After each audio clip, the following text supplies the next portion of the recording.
Because philosophy doesn't have a good name, I thought I had to present something that was concrete, as in a deliverable. So a project that would give you a sense of what I've been doing recently, and of something that might be in your hands in the next 6 months. So this is really basically a book that I'm editing for the European Commission, the DG Connect. But before telling you a little bit about this particular project and using it as an excuse to do a bit of philosophy under the carpet, 3 metaphors. You already had one, give you the other 2, and I'm sorry for those of you who will come to the presentation of the book because I will use them again. Philosophy as, or actually the philosopher as the gardener. That's the where philosophy happens underground. You don't see it. It's dirty, we look at the roots, we like the flowers, but if you care about the flowers of the tree, you want to look at the roots carefully. That's where philosophy does its job. So if sometimes it's obscure and not very visible, it doesn't mean that it's not absolutely essential. That's the where. The when, philosopher as the dentist. We tend to leave philosophy at the last minute. We don't want to do philosophy, it's painful. But sooner or later, you have to go to the dentist. If you have a problem, sooner or later, a philosopher will be there for you. Trust me. And third, the how, the long jumper.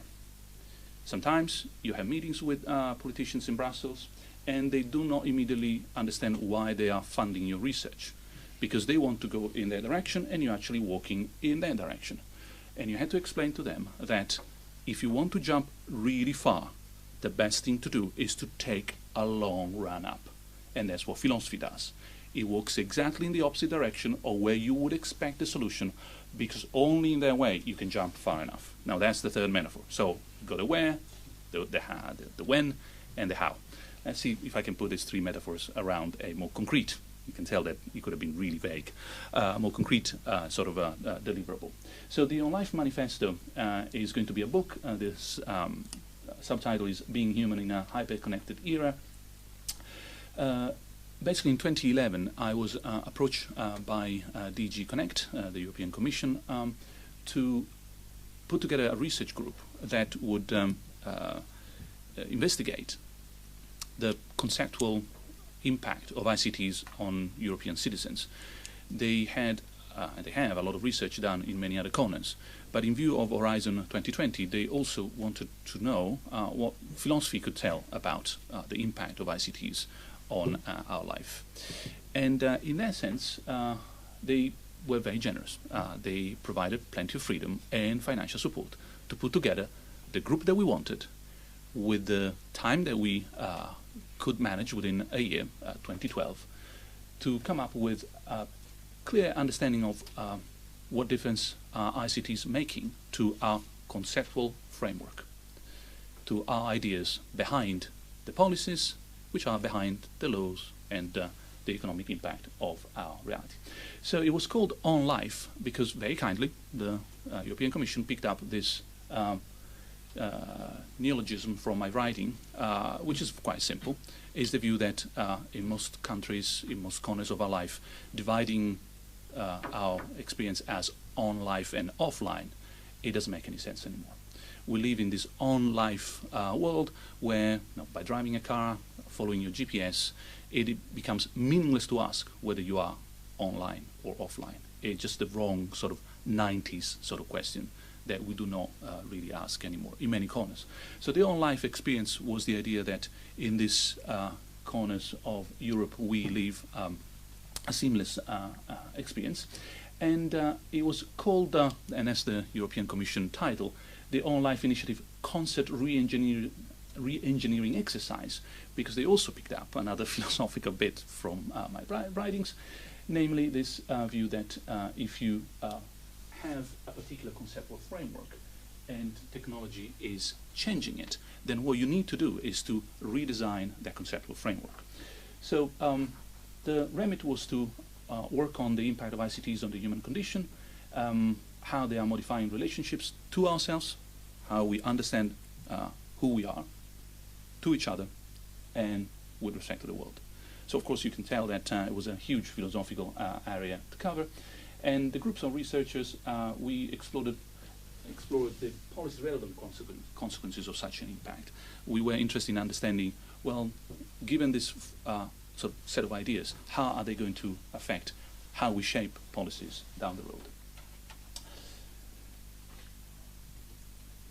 Here is the very quick version of what it means to have some concept re-engineering. Basically, you have concepts that give us the tools to provide the world we mean, to make sense of reality, and to interact with reality. Think of the concept of democracy. You don't have it, it's going to be really hard to be able to make sense of some social facts. When reality changes, and it does that too quickly or dramatically, you are kind of conceptually wrong-footed. You had a nice bag of tools to do all your conceptual work in terms of understanding and shaping your world. The world is changing, that conceptual tool is no longer adequate. So that is exactly what has happened with the fast, deep, widespread impact of ICTs. Therefore, conclusion, well, you have to redesign your conceptual tools. If it has a bit of a smell of a Marxist view, well, you're not too far away. But is Marx, as it were, upside down? It's the sort of conceptual tools that are shaping the world, not vice versa. We are, after all, on this side of the channel. So we concentrated on 4 particular points, which I illustrate in the second half of these 10 minutes. The blurring of the distinction between reality and virtuality. We heard already, thanks to the previous 2 talks, quite a lot about this blurring of different contexts. The blurring of the distinction between human, machine, and nature. These are all fixed points that Western civilization and Western culture has taken for granted, as in, we don't even know there was a problem there. The reversal from information scarcity to information abundance, that is well known to everybody in this group. And the shift from the primacy of entities to the primacy of interactions. And that has to perhaps a bit of an extra philosophy in it that will require 1 extra slide. So I'm going to illustrate these 4 points with 4 elementary sort of illustrations, and that is the end of the talk after that. So reality and virtuality, you know exactly what I'm talking about when I show you this picture. By now it's less than £1,000 on Amazon. That is quite extraordinary, because we know that what we're selling is no longer the stuff. It hasn't been the case for a long while. I mean, especially if you're Italian, what you buy is Calvin Klein. You don't care about the real underwear. No, you buy the particular sort of brand. And there's a reason. Because the top 100 brands are worth 2.4 trillion in 2012. Those are names. There's 2.4 trillion value of no stuff, certainly. So that is, as it were, virtualizing the real. Remember the Calvin Klein in the underwear. But you also have a movement of reification of the virtual. Global video game market is worth 65 billion in 2011. And what is that, if not what we heard before, a movement in the other direction. These 2 currencies are mixing up. And if you are 15 years old, you should be confused. Human, artificial, and natural. This is a beautiful example. If you haven't read about it, I mean, it was all over the place. But there's Cathy Hutchinson controlling a robot arm with her thoughts through BrainGate, May 2012. Now, ask to an old philosopher, 17th century, whether there was any difference between the human and the artificial, and he would have said, of course, I mean, that's us, that's the machine. It's a Newtonian view. Today, the us and the machine is getting mixed up rather radically. And it doesn't mean, therefore, that it's a good thing or a bad thing. It means that we had to rethink that particular point on which we were nicely lying with our conceptual weight to build our policies. Scarcity and abundance, this is one of the 1,000 pictures you've seen about this big data, and I'm not going to sort of offend you by explaining what it means. Perhaps just a quick reference to these 2 pictures, and you only need the picture. You don't even know what they are actually saying in details, because one, it goes up, how fast our computers are going, and the other one goes down, how cheap they are becoming. The problem here wasn't just realizing the obvious, because that is there, but to realize that, first of all, the limits that we are encountering in terms of growth are sort of not easily overcomable, but they are setting up very wide context. Thermodynamics, that's what it's going to be. Intelligence, hours, and memory space. The memory space is something that, for the purpose of this quick presentation, I would like to call your attention to. We're not producing enough memory space. As you all know, we are producing way more data than better start wrapping up. We're almost there. We are just not producing enough memory support for the data that we're producing. So something should never be recorded in the first place or should be erased. The policies behind the not recording or erasing of data are huge for future generations. They are immense impact in terms of what we say, what we're not. And the last point, from entities to interactions. I picked up this picture because maybe some of you actually went through the magic roundabout, going to Oxford. If you haven't, I haven't, so I can't tell you. But imagine the following picture. Someone enters into this room and tells you, imagine roads and roundabouts. What comes first?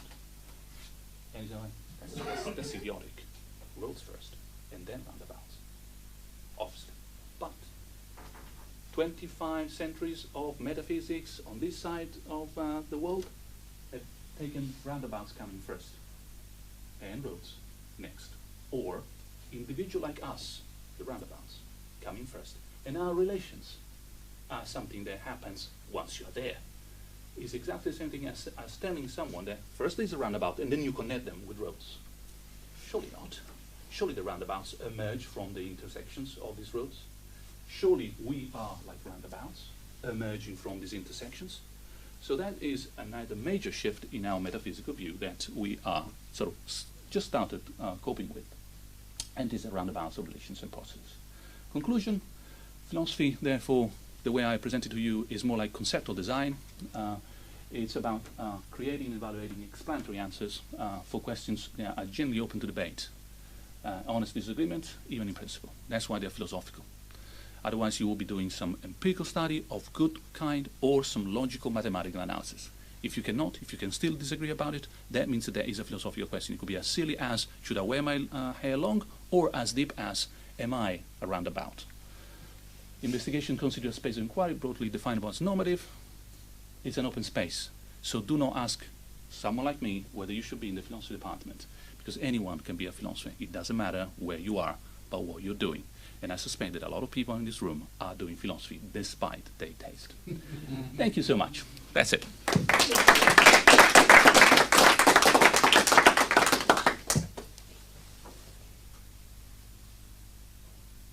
I knew it. Don't worry. It's the embarrassment that normally follows this kind of thing. So you said one of the objectives of GG Connect was working out how the policy implications, policy relevance of this. I mean, what how far? Yes. Yeah. So once I've taken all these steps back, how do we jump forward? So after this work will come together, which is happening as we speak. That should affect not the policies themselves immediately, but rather how people are going to organize Horizon 2020, which then will affect the policies, which then will affect, for example, funding strategies. So, as I said, it is a long sort of walking back, but if you can start imagining affecting the minds of those who are going to take decisions about what sort of policies have to be in place so that Horizon 2020 takes that particular shape, that's what's happening here. So in this particular case, for example, when it comes to the divide, let me just pick up one case, the divide between the virtual and the real. We try to show that it is important to take into consideration a shift from a conception of relationship with things as ownership, mine, yours, versus a conception of relationship with things as in usage. It doesn't matter, as long as I can use it 24/7, I don't have to own it. And that, for example, starts explaining why some people find perfectly fine to take pictures of paintings in a gallery, and they would not steal that photograph from the shop, despite the fact that you are not allowed to take pictures in that gallery. You see what I mean? So back to the usual analogy, you will never steal a DVD from the shop. That is so, forgive me for this, Newtonian. Of course I wouldn't, but there's a big difference between stealing not the DVD from the shop and downloading a file on the web. So if I'm downloading it, I'm not taking it away from you. I'm just sharing it with someone else, from ownership to usage. If that is going to affect the policies, well, we shall see. But at least they were well received, as in terms of, oh, that's interesting. No. Sorry, talked about the blurring lines between man, machine, and nature. And I was wondering if you see this as a rather evolutionary process, and where are we in this evolution? And especially when we think about concepts of singularity, which would be compared to the blurring lines now between man, machine, and nature, singularity being machine, nature merging into one. Maybe this would be a revolution. So where are we in this process of going there, or are we? Yes, that opens up a kind of singularity worms that I really don't want to look at, because that is highly science fiction. What we presented here is, and the work done in this context, is based on current technology and current understanding of where the technology could possibly go for the foreseeable future. Barring anything like a new Newton or a new Einstein coming up and telling us the world is completely different. If what we know is decently okay, there is no singularity coming at any point in the foreseeable future. Therefore, Horizon 2020, for example, is important. At least we start putting millions of euros in that particular corner, because they will go down the drain. Back to your point, it's much more interesting to look at all this and similar things in terms of a change in our self-understanding. And I'm looking at Mark. I'm okay with time. So the point that is behind this is Freud put together the following 3 revolutions very quickly. He said, I'm number 3, but the previous 2 were changes in science that made a difference in our self-understanding. Copernicus changed the view of the cosmos, and oops, you change your view about yourself, where you are, how important you are. Retrench, your centrality is not with respect to the universe, it's with respect to the biological game. You are the master of the biological game. Darwin comes in and says, sorry, that game is also lost. You have better retrench somewhere else, because you're not the king of the game. Retrenching was, okay, Descartes. Now the clarity with which we have access to our minds. Freud comes in and says, well, sorry, that also has to go, the subconscious, etc. So these 3 revolutions show that science made a big difference in how we understand the world and to ourselves. The 4th one, which is basically Turing, is to understand that we now live in an infosphere where we're sharing the space that we have of information with artificial agents that are not intelligent like us, and they're not more intelligent than us, but they're smarter than us.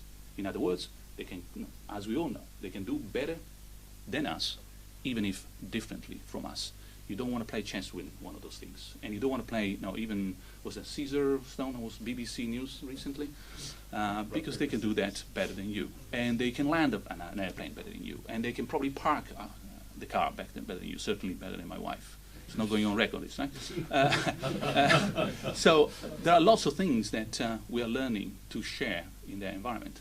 There is much better view, therefore, in terms of Horizon 2020, how do you fund research, of what kind, what sort of interactions, rather than any singularity, which is not going to happen. We can relax on that.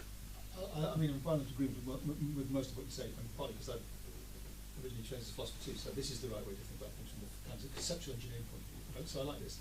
The implications, though, of some of these are really profound for our cognate disciplines. So, I mean, the one that's kind of cropped up in the background a bit today has been economics. People are talking about, you talk about non-viable goods and the nature of information, and it seems to me that one of the real challenges is we don't have anything like enough thinking about what the means and the production is, what production looks like, what the value of these assets could be, should be, how open data works, is just my particular kind of thing at the moment. How do we encourage other disciplines who are deeply entrenched with their kind of current ontology of the way the world is to kind of think that actually the game's changed now? You put your finger on the painful point. I mean, it's a conceptual deficit. We have a huge conceptual deficit here. As in, things are happening, we don't understand them because we don't even have the tools conceptually to put them in the right frame, right? Or if we have, we actually misunderstand what we're doing by thinking, always done this way, therefore it must be, don't steal the DVD from the shop kind of idea, which is not. So how do we move across the barrier? How do we push people? Well, sometimes you need motivations. Gamification, may or may not work. But unfortunately, in this sense, I'm being more of a Marxist philosopher than I would like to be. I think money will make a difference. That's where you can possibly shape the sort of tendency to overcome barriers and tackle this conceptual deficit. Meaning that if Horizon 2020 decides to put some money where they are planning to put it, we will be helped to fund research, for example, that we do here at the OII. That is the reasonable, optimistic hope that one can have. But we are lagging more and more behind in terms of what's happening, how we legislate, how we understand. And that is not going to be an easy task. I think at the same point, but in reverse, isn't it rather, so this has been very interesting, but it's one view, one series of views, one series of concepts that you have, and you're suggesting that there should be policy and actions as a result of where you're going. To my mind, this is interesting, but kind of there seems to be a lot more thinking needed before any long-term decisions or any long-term actions are taken. So I'm slightly nervous of creating policy on what looks like a good thought, but maybe we should have some more thoughts first. Yes, this is the dust on the pole on the peak of the iceberg. But we had 10 minutes. So if we just sort of cleaning up the little dust, you got it right. I mean, absolutely. I mean, this is nothing but the appetizer of a whole banquet, and we're missing a banquet here. And that conceptual deficit I mentioned before, it's my invitation, including to the new PhDs students coming here, saying, look, there's job to be done here, and is rewarding because of what you said. In other words, there's so much that needs to be done, and because it makes such a big difference. Not only is fantastically interesting, philosophical, at least you can tell, but it also means that you can be like Plato. He took the boats twice to go to Syracuse to make a difference. Of course, that was Italy. He couldn't solve anything, not even at that time.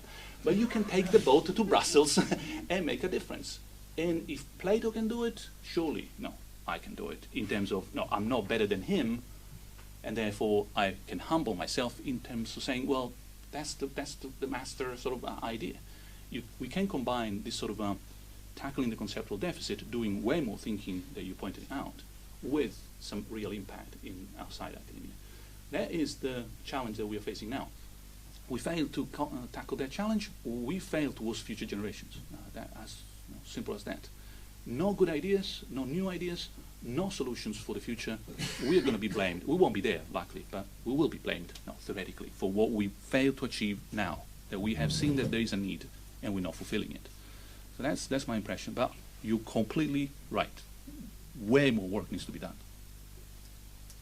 But your main argument is really, I think, is a call for reconceptualization, that the concepts we use right across all the social sciences, the concept we use, they outlive their usefulness, and they're not useful for the new phenomena that you're describing to us. Best scenario, we need an upgrade. Worst scenario, we need to reinvent the game. You're saying to everyone who's working in the field, the economists, the lawyers, the sociologists and so forth, that we need to build a whole new conceptual framework. I mean, we may or may not want to share the same view here, but either this is a revolution, seriously, as in like is making the world really different from anything we've seen before, and I share that view, which means philosophy better be on board and better be an active player in this revolution, or we're joking. It's more of the same, I'll write my papers, you write your books, and it will be fun.